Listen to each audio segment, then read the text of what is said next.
Welcome back to the show, everyone. So, as they say, the devil is in the details. Now that it's been 24 hours, well, we have a lot more of those details. As you know, 1,900 staff are being laid off from Xbox across Activision, Blizzard, ZeniMax, and more studios that they own, and they've been finding out who is safe and who is not over the last 24 hours. And as these reports have came in, we've begun to actually see the scope, to see the damage to even development teams. Because despite what Microsoft claimed, this is not just a reduction of duplicated roles. What we're seeing instead across almost every active development team at Activision and Blizzard is that people are being let go, and the voids they leave behind will impact the ongoing development of every game in the portfolio. Beyond just that, though, Xbox's perhaps short-sightedness here is seeing them eliminate a lot of key player-facing positions. Things like customer support, QA, community management, they have taken very big hits. So today I'm going to go through everything we've seen so far. My team have been working, just compiling absolutely everything about this. We're going to work out what it means for them, what it means for you, and ultimately why Microsoft has upended people's lives, just of course as they now have hit a $3 trillion stock valuation cap. Okay, so part of the mood that's particularly rough here is the broader jobs market within games and within tech. There's obviously quite a lot of overlap there, and hey, if your company has layoffs, but otherwise things are fine, and it's a kind of tight labor market, well, yeah, you can probably get a job. The problem here, though, is the games industry layoffs have been absolutely massive. There is less VC money going into the sector. And then there's the sort of thing that's completely unannounced. As an example, not just is the job market now flooded with new candidates, but also loads of companies have hiring freezes. That's just the sort of thing that happens and is silent, that we never particularly hear about. But I can tell you who is actually excited for the future, and that is Mike Ybarra. One of the things that's been doing the rounds, and I think this just shows you how things are just different for certain people. Mike Ybarra used to be the president of Blizzard Entertainment. Yesterday was his last day. Now, you can see, of course, the original post we got from him, one that was quite community-focused, really talking about devs, talking about the people who are being impacted. Here, though, is what he has posted on the professional social network, LinkedIn. He said it was great to be part of the team that built Blizzard and Activision over the years, and he's decided to transition out now that it's merging, and he's happy to have helped that succeed. Obviously, that is the merger that has led to these layoffs, so you can really see an element here of tone deafness. Right? Now is not the time for those words. So he said that. He's also said that he's actually taking some time out for a bit to spend some time with family, which of course I support, and also to travel the world. And afterwards, he is looking for hyper growth opportunities with great teams. So that certainly is fun. Again, I bring this up almost just as an optics thing for just how rough the industry can feel. There's the very obvious example of Bobby Kotick's very golden, very large, well, some say golden parachute. Yesterday I called it a golden helicarrier, but hey, basically the same thing. This is a case, though, where all those people are gone, and what's he saying? Oh, I'm happy to have, I'm transitioning out now, I'm happy to have made this happen, yada, yada, yada, yada. Obviously, the bizarre thing is, at BlizzCon, he said that they would have to drag him out. That's how long he intends to be staying at Blizzard. So I certainly have to wonder, even though this LinkedIn post does seem rather ghoulish, how much is any of this something that was his decision? Hard to know. First, quick bit of info and context. Number one, the research report for today's video we are posting no paywall, just on our platform, bellular.ghost.io. Of course, if you want to support our team, one of the things I'm doing is trying to have our eggs in more baskets so that we're not overly exposed to, say, YouTube ad revenue, which is historically awful right now. So it's one of the best ways to support what we do, and over there you'll get early access to our content, you'll get our research reports, and every day you will get an edition of Loading Screen. And it's where we cover essentially all of the other news that's going on that we don't end up doing videos about. Okay, so that link's down below. Let's get into things, though. So Xbox's position and all of that. On November 23rd, Phil Spencer appeared on the stage of BlizzCon. Roaring audience. People were pretty happy. The context there was, Bobby gone, Phil here. Phil Better. Phil said, "We're going to empower our new colleagues in a culture of trust, inclusion, and collaboration to continue what they do best, redefining existing genres, creating new, never-before-seen experiences, and uniting players globally in new ways." Well, they certainly have united players globally in one way with how things have went. The deal closed, we saw a whole bunch of campus tours, the likes of Phil Spencer going to the Blizzard campus, and now, well, we have the axe actually falling. The thing, though, is Activision Blizzard had already been essentially doing what we call soft layoffs. This is via a few things. One example would be a hiring freeze. Another one is the forced return to office mandate, where that essentially, from what we understand, was used to sort of reduce headcount, but was happening in and around the same time that they were doing hiring freezes. So they were essentially changing the deal for whom that no longer made sense. They leave the company, and I know that this has impacted several teams, like pretty, actually, quite substantially, but there's a hiring freeze. So the context in which this new news has been happening is certainly quite rough. So following the soft layoffs, we now have the hard layoffs. With those soft layoffs, well, that's the sort of thing that a company will often do, essentially as preparation for a merger. It'll try to downsize so that when Microsoft takes over, the balance sheet for staff costs will be looking a bit more reasonable. Now, of course, everyone understands that there will be overlap and that there will be jobs lost, right? A lot of people's initial response to this, at least that I've seen, has been, yeah, but of course we all saw this coming. What are you really talking about? How is this news? It is news, I think, because of scale. That's one thing. The other side is specific expertise that cannot really be described by just a Venn diagram of like, oh, those people have that role there and these people have that role here. Turns out there's more to somebody's work than just their role. There's a lot of other context.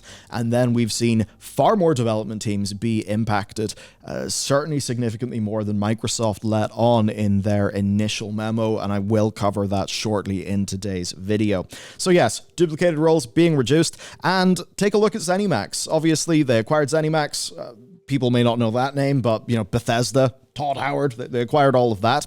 And there was no large restructuring, significant layoff, that sort of thing didn't actually happen there. The board of ZeniMax was dissolved, but there was no mass reduction in active staff. So because we're seeing 1,900 layoffs across not just Activision Blizzard, but also in some Xbox core studios that have delivered key games, this is not something that is just this merger. And of course, Phil Spencer said exactly why. He said, "Together we've set priorities, identified areas of overlap, and ensured we're all aligned." So the bit a lot of people focused on is areas of overlap. But set priorities. As an example, it seems that if you really wanted Overwatch 2 PvE to slowly grow, that may not be a priority anymore, and that will be gone. We've seen that across multiple teams. So let's actually get into what this means for players then. Number one, bit of context here, both Microsoft and Activision Blizzard were profitable companies. These are not layoffs that are, because they're actively burning cash. It's not like their cash position is going down, like they are in profit. So these are both healthy companies. This is essentially them, they would say, optimizing what they've got, because it's better to be optimal than to be suboptimal. So that's why they're making the decision. It's one you would say that they are making at their own discretion, rather than one that they are being sort of extremely forced to make, because literally the numbers are really, really bad. Now, this is also something that's not really about underperformance. The obvious thing, of course, Mr. Iwata, who was president of Nintendo, he's came up in a lot of things. And I definitely do not say any of this to discredit him.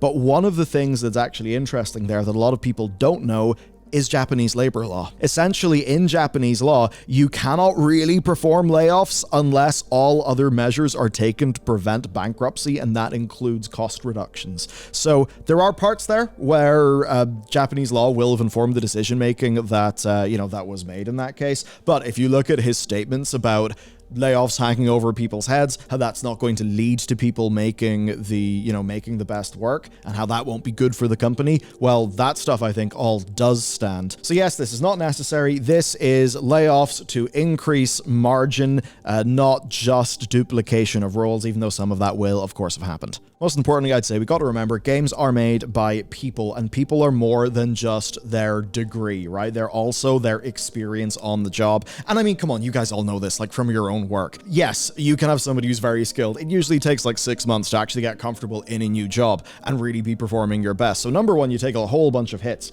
in and around that. But there's also just niche specific skills, like even people's personal networks that will add a lot of value to their job. Well, if that person goes, their network goes. That's the sort of thing that goes on. That's just one example. Of course, a lot of these companies are using very bespoke tools. Even just how the company uses Jira. It will be their own company's implementation of Jira. All of those little things that you wouldn't necessarily think about, but do actually matter on a day-to-day basis. Another dimension to this then is what Blizzard actually prepared their own staff for. One of the things that people brought up with the merger was saying, hey, there will be job cuts, so a lot of the anti-merger people were bringing up that. But internally, right, people were really excited because basically it was Bobby gone. Activision Blizzard King Corporate will no longer be my boss. Microsoft Gaming will be my boss. And for the most part, we all sort of saw that as being preferable. At the very least, that some first-party incentives could lead to slightly less mercenary decision-making than the third-party incentives, or perhaps would lead to longer-term decision-making than the third-party incentives that, say, well, Activision themselves would have faced. Now, the thing is, staff were assured by their own leadership that this merger would not result in mass layoffs. Just as an example, here's a tweet from Osama Dorias, who's an ex-Blizzard developer who said this is following assurances from Blizzard leadership that this would not happen. Obviously, it happened. That's going to be very bad for people's trust in leadership. And if people don't trust their leaders, they are not going to be doing good work. That is a particularly rough thing. So now the same amount of work has got to be done by a smaller number of people, and likely we're seeing hiring freezes as well. Let's dive in then to specific game teams and what sort of stuff is being impacted. Number one, let's talk about the survival game. So, Jason Schreier dropped a report here that actually gave us some newer details. Number one, this game was in development since 2017. It was, I think, originally pitched by Craig Amai, who, if you played World of Warcraft Legion, he was fairly involved in artifact weapons as like a key feature for that expansion. So, he does a pitch. This game, of course, ends up being picked up. This was potentially a game targeting 2026, but the staff apparently thought this was an ambitious target. This game was originally prototyped on Unreal Engine, but it was switched because Blizzard executives wanted 100-player large-scale maps. So instead, they used an internal engine called Synapse. The thing is, though, this engine was intended originally for mobile games and to essentially be akin to something like EA's Frostbite. Now, in this case, like, you do get a lot of pros by having your own engine. I mean, there's license fees, that sort of thing, and the engine is architected to suit your needs specifically. Of course, executives would then see, oh, look at this, we're consolidating our tech stack, we're going to have more cross-functionality amongst our engineering teams and all of this stuff, but what ends up happening is FIFA, Battlefield, and like, I don't know, Mass Effect, Andromeda, all have the same bugs because they're all made in Frostbite. Obviously, Electronic Arts showed us that, well, they just showed us a hell of an example of this going wrong. It's, of course, very notable that Respawn Entertainment, one of their absolutely more successful studios, they were not using that engine. Unreal is used for the Jedi games, and I believe they're still on Source, actually. Yeah, the Source engine for Apex Legends. This is honestly quite surprising to me, just from that perspective of risk management. I mean, surely doing the internal engine, yeah, I can see all the upsides, but is that just not way too risky? But basically, this engine, Synapse, did not have the functionality the team needed. They would essentially then prototype in Unreal because they couldn't prototype the game in Synapse but they knew that all the stuff they were doing in Unreal would just be discarded later on. And I mean, the idea of using a more sort of simple, fast engine to do some quick prototyping or gray boxing, yeah, like people do that in Unity all the time. Don't want to like break for NDAs, but like there's quite a lot of like even, you know, sort of AAA games from big studios where they'll actually do a gray box prototype in something like Unity, and then they'll move it into their production engine. So yeah, that's just very, very bad.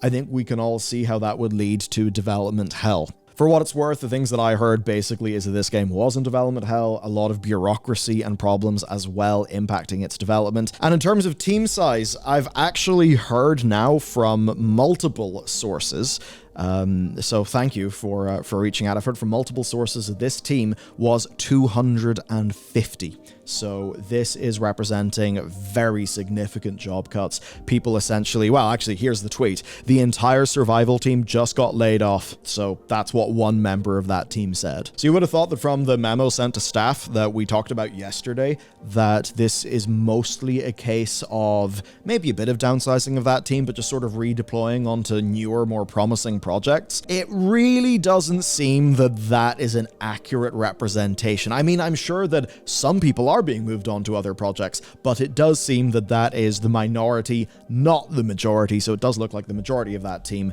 is actually gone. And of course, this is very different to, say, the Overwatch situation. They had their MMORPG called Project Titan, and Project Titan was basically meant to be the successor to World of Warcraft. Thing is, though, development hell for a very long time, and then it morphed into Overwatch. In this case, they decided that they need to cut their losses, and certainly the implication from a lot of the reporting, including Jason's reporting, is that unless it's in an existing franchise and it's a safe bet, you're out. You're screwed. Now, that is something that I think in an era of there being a lot of market instability, I think we can understand that decision making. The bit here that's quite rough is people having, you know, potentially up to 6 years of their career just kind of yoked into the bin. They don't have a thing in their portfolio from that. So that is particularly rough. So as an example, if you like World of Warcraft and you're seeing all of these very bullish things the Warcraft team is doing, their higher cadence of delivering content, and some of the insinuations of like more than just one Warcraft thing happening, this is likely good news. They did talk about some newer, more promising projects. I've got to imagine those are within existing IP. So I think we can all understand that as a safe bet. Again, though, this is just real rough. Okay, so that's the survival game. Next, let's just move on to some other things we've learned from game developers. Okay, Overwatch actually seems to have been particularly impacted here. We are seeing, again, this is people saying, oh, it's duplicate roles. It ain't duplicate roles. We're seeing animators, designers, and encounter designers reporting that they have been impacted by these layoffs. What is specific, though, is then looking through the LinkedIns and more of the tweets and what these people have said, it really does seem that the team working on PvE content for the game is having heavy losses. There's also a chance that this could include like seasonal events, and certainly PvE, that would mean like the, the paid invasion events. Now, remember here, that team, especially in the latter there with Invasion, they were hamstrung by the way that their work was sold. And of course, anything that they were doing that to implement into a totally redesigned Overwatch 2, and this is after years and years of their work was essentially thrown into the bin. So as an overall like employment experience, even if you could make an argument that this is a wise thing to cut, that you wouldn't be seeing ROI in content like this, we, I think, can all admit that this was just a big shit show and will have been an awful experience for those people, something the Overwatch community no doubt will empathize with because, well, go watch the original Overwatch 2 reveal, and think about what was kind of promised there. Moving on to D4 then, there have been some team losses there, like environmental artists, animators, that sort of thing. What I have not seen that much, though, is Warcraft. We'll get onto that in a little bit. I suppose what's weird there is Overwatch 2 and Diablo 4 are seemingly good revenue generators. We're going to dive into this more in a future video. Obviously, a lot's been delayed because of this breaking news. But 5 days after launch, D4's boxed sales outstripped the estimated figures for Baldur's Gate 3 last year. And then Overwatch 2, yes, decline over time, but it had reportedly had $225 million in revenue by March of last year. We have a detailed breakdown of that in the pipeline, but that's just some numbers to give you context for today's story. Both of these teams, though, are ones that were gearing up for huge efforts this year. We have Overwatch's kind of redesign of monetization and some core gameplay aspects, including, like Battle Pass, all of that stuff that they've been trying to roll out this year. So no doubt that will be impacted to a degree. And of course, for Diablo 4, it's preparing for its first expansion. And of course, this is also happening right as they have had a season launch that I commend them for trying. It does seem that the design was a bit of a swing and a miss, though, for a lot of players. Moving on to Warcraft, be it World of or be it Rumble, I've basically not seen that much insofar as like very core development roles go, but they are absolutely heavily going to be impacted by other changes that we'll be talking about. I think the core here is, look, Warcraft does actually do really well. It makes a hell of a lot of money. Classic stuff has been popping off very strong. Revenue per user in modern World of Warcraft, I think that's only going to be up based on like where it would have been in the past, just because of how they've been monetizing it and their content cadence, that sort of thing. And it has showed essentially historically strong retention stats. Just for a quick anecdote, the third season of Mythic Plus, and Mythic Plus is one of its end game pillars, we can actually track its data via the Armory API, and its third season has performed better than its second season. Like, it's actually went up. So that is quite a surprising thing. It bucks the trend. They've been just, great retention and that sort of thing. So really for me, no doubt that Warcraft is still getting quite a lot of investment. My worries would just be RTO and hiring freezes impacting their fairly ambitious content plans to the point where quality of delivery would suffer. As an example, take like the most recent patch. One of its big features was, return to Gilneas. Did they tick the box of shipping that feature? Yes. Was it way shorter than everyone expected? Absolutely. And maybe that is one such example of that sort of thing. Now, let's move on to Activision. There is more bad news there. Obviously, a lot of people make Call of Duty. It's an infinite, production line.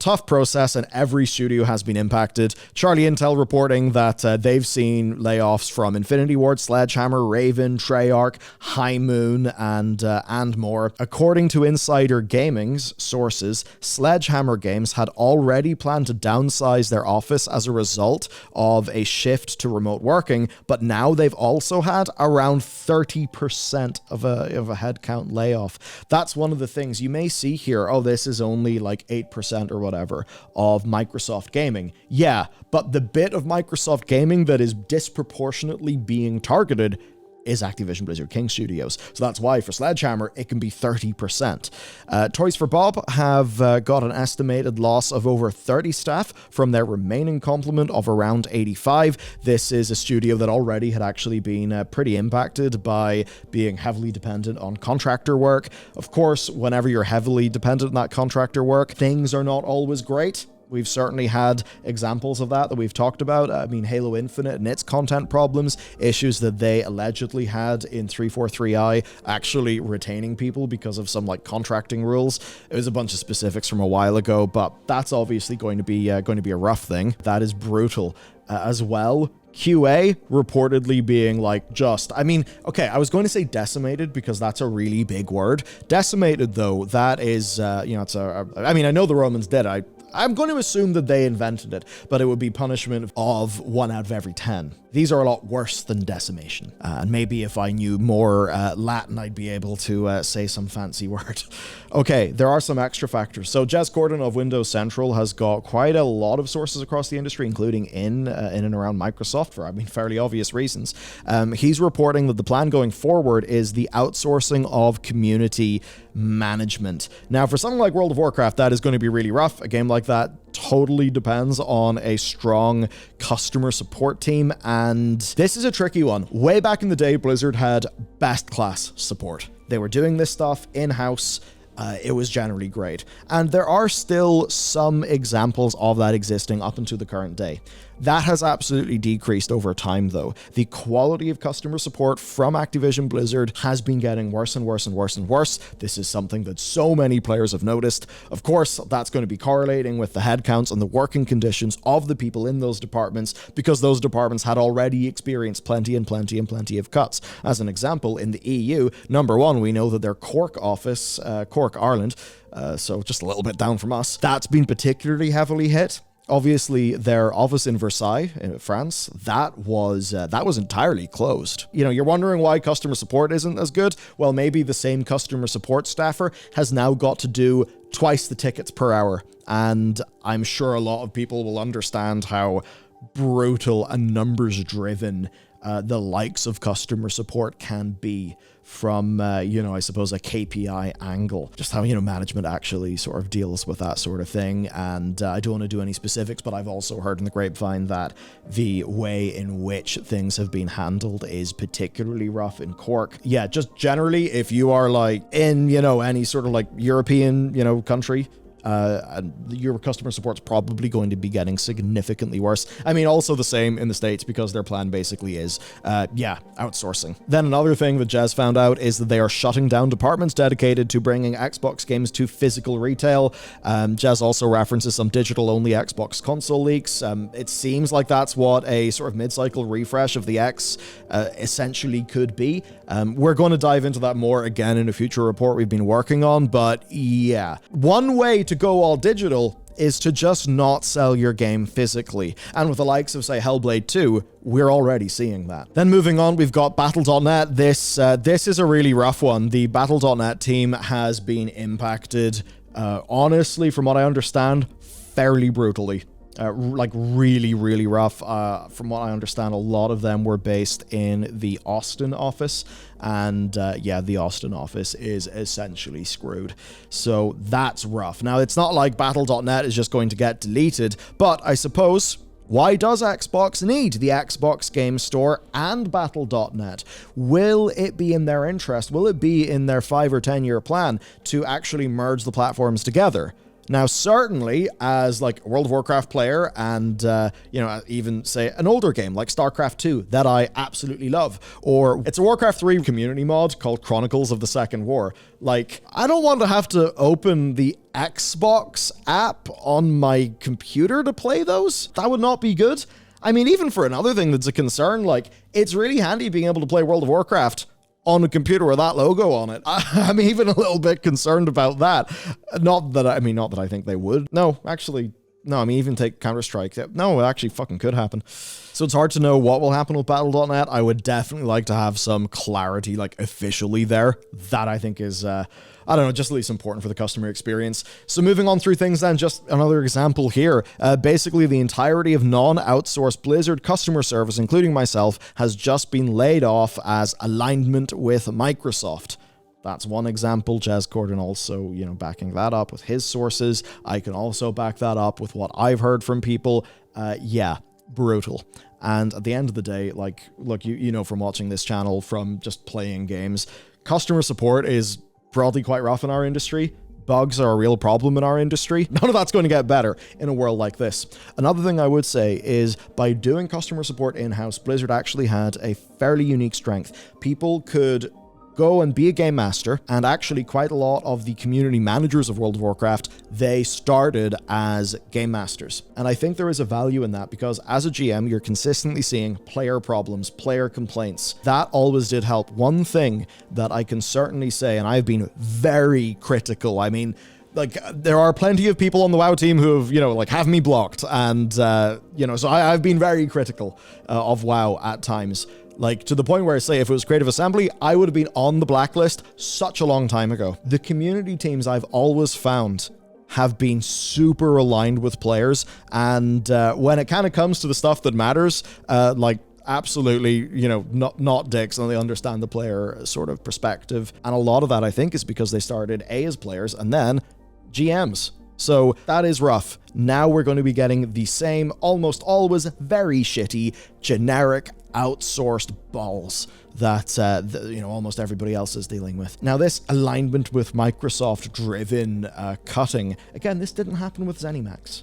They didn't feel they needed to do it back when that merger happened, and it has disproportionately, fallen on Activision Blizzard. Now, people have been axed from ZeniMax. As an example here, we've got Devin McCarthy, who worked at Bethesda. Ethan Gatch, who writes, I believe, for Kotaku, just picked up, this person has been there since the awful Fallout 76 launch through to the game's current revival. Imagine the amount of work that person will have had to put in to actually help that happen. And the just goodwill of community, specific Fallout 76 knowledge, that is very rough. I think we all know how good community managers can absolutely they can be true game changers. Just when it comes to how, I would say, seen, understood a player base will feel, a really good example of that going fairly wrong was how Creative Assembly had treated things for such a long time.